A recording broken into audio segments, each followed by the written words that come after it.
ज्ञान के जिज्ञासुओं, महाभारत की इस महागाथा के 32वें अध्याय में आपका स्वागत है। पिछले अध्याय में हमने कुरुक्षेत्र युद्ध के अंत और गांधारी के हृदय विदारक विलाप को देखा, जिसने युद्ध की भयावहता को उजागर किया। आज हम उस कालखंड में प्रवेश करेंगे जहां विजय के बाद भी शोक का माहौल है और धर्मराज युधिष्ठिर हस्तिनापुर के सिंहासन पर आरूढ़ होंगे। कुरुक्षेत्र युद्ध समाप्त हो चुका था और पांडवों ने विजय प्राप्त की थी, लेकिन यह विजय उन्हें कोई खुशी नहीं दे रही थी, क्योंकि उन्होंने अपने कई प्रियजनों, गुरुजनों और संबंधियों को खो दिया था। युधिष्ठिर विशेष रूप से इस रक्तपात से दुखी थे और उन्हें अपने इस कार्य पर पश्चाताप हो रहा था।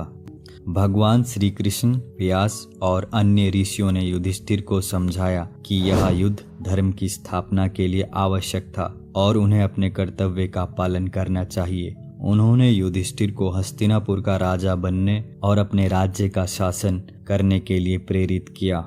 अंततः युधिष्ठिर ने हस्तिनापुर के सिंहासन पर आरूढ़ होने का निर्णय लिया। उनका राज्याभिषेक समारोह सादगीपूर्ण लेकिन गरिमापूर्ण तरीके से संपन्न हुआ। इस अवसर पर बचे हुए सभी प्रमुख व्यक्ति उपस्थित थे। राज्याभिषेक के बाद पांडवों ने महाराज धृतराष्ट्र को और महारानी गांधारी का सम्मान किया।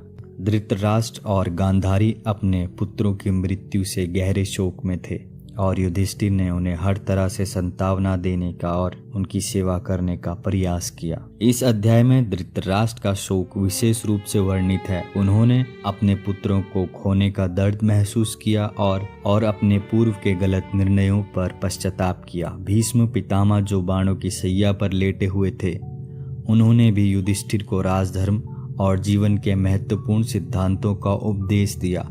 इस प्रकार युद्ध के बाद का यह कालखंड शांति और पुनर्निर्माण का था, लेकिन यह गहरे दुख और पश्चाताप से भी भरा हुआ था। युधिष्ठिर ने धर्म के मार्ग पर चलते हुए हस्तिनापुर का शासन संभाला, लेकिन युद्ध के घाव अभी भी ताजा थे। और इस प्रकार महाभारत के 32वें अध्याय का समापन होता है, जिसमें हमने युधिष्ठिर के राज्याभिषेक और युद्ध के बाद के शोक को देखा। यह अध्याय हमें बताता है कि विजय के बाद भी शासकों को किन चुनौतियों का सामना करना पड़ता है और कैसे धर्म का पालन करते हुए एक नए युग का आरंभ किया जाता है। महाभारत की यह महागाथा यहीं समाप्त नहीं होती, बल्कि इसके बाद भी कई महत्वपूर्ण घटनाएं घटित होती हैं, जिन्हें हम अगले अध्यायों में जानेंगे। हमारे साथ बने रहें।